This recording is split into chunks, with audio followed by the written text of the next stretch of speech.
Kembali lagi bersama saya di channel ya. Saya mahasiswa Fakultas Kesehatan Prodi Kelautan Angkatan 2019. Saya mahasiswa Universitas Kristen Yesus Maluku. Di sini saya akan membahas kembali terkait penyakit mata, yaitu penyakit katarak, untuk memenuhi salah satu tugas saya di mata kuliah Medikal Beda 3. Dimulai dengan katarak.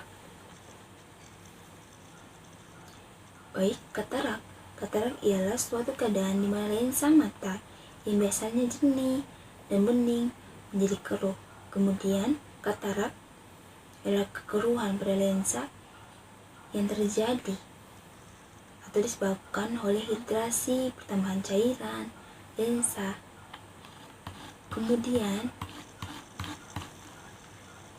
pertumbuhan infeksi virus, ada pertumbuhan dan penyakit. Kemudian ada pula faktor-faktor yang menyebabkan terjadinya katarak, yaitu ada fisik. Dengan keadaan fisik yang dimaksud fisik seorang yang semakin menua, maka akan mempengaruhi lensa matanya. Kemudian kimia.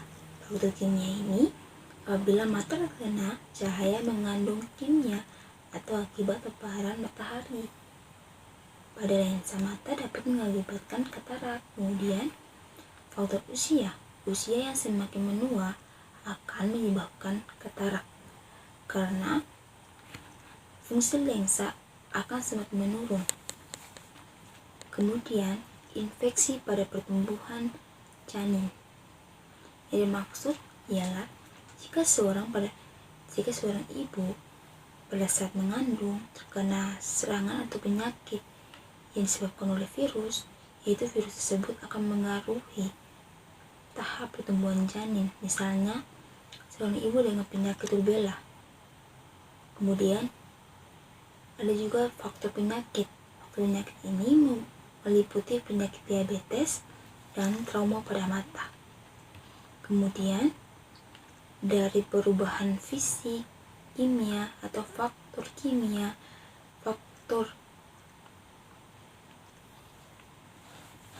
usia dapat ditemui penyebab dan mengakibatkan hilangnya transportasi, perubahan pada serabut halus multiple atau sunula yang memanjang dari badan silier ke sekitar daerah di luar lensa, kemudian menyebabkan koagulasi sehingga mengabutkan pandangan seorang dan menghambat jalannya cahaya ke retina. Kemudian dari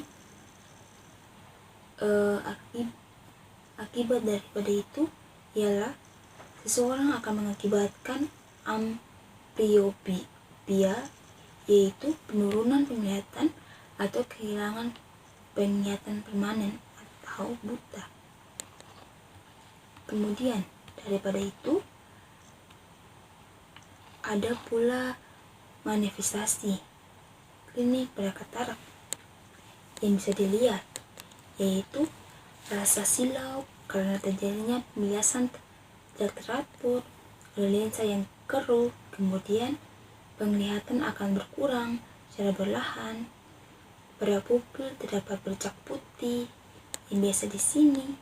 Kemudian bertambahnya tebal nukleus dengan perkembangan lapisan korteks lensa. Kemudian penglihatan kabur. Kemudian akan merasa nyeri pada mata. Kemudian daripada itu ada pula komplikasi-komplikasi yang akan terjadi, yaitu komplikasi tersebut ialah glaukoma. Perlu teman-teman ketahui, glaukoma itu adalah kelainan yang diakibatkan oleh peningkatan tekanan intraokular di dalam bola mata sehingga lapangan pandang mengalami gangguan dan virus mata menurun. Kemudian kerusakan retina. Kerusakan retina ini terjadi setelah pasca bedah akibat ada robekan pada retina. Cairan masuk ke belakang dan mendorong retina atau terjadi penimbuhan eksudat di bawah retina sehingga terangkat. Kemudian infeksi. Yang ini bisa terjadi setelah pasca pembedahan juga teman-teman, karena kurangnya perawatan yang tidak kuat. Kemudian dari pelajarannya etiologi, kemudian masuk pada perjalanannya terbentuknya katarak, kemudian ada pula manifestasi klinik dari katarak, komplikasi katarak, kemudian ada pula cara untuk mengatasinya dengan cara mengoperasi, melakukan teknik pembedahan, yaitu dengan cara ekstraksi katarak intravaskular, kemudian caranya dengan ekstraksion atau bisa juga dengan ICCE, mengeluarkan lensa secara utuh. Kemudian yang kedua ekstraksi katarak ekstrakapsuler, itu mengeluarkan lensa dengan merobek kapsul bagian anterior dan menghilangkan kapsul bagian posterior. Ya, sekian dari pelajaran alur patofisiologi dari penyakit katarak. Semoga bermanfaat. Terima kasih.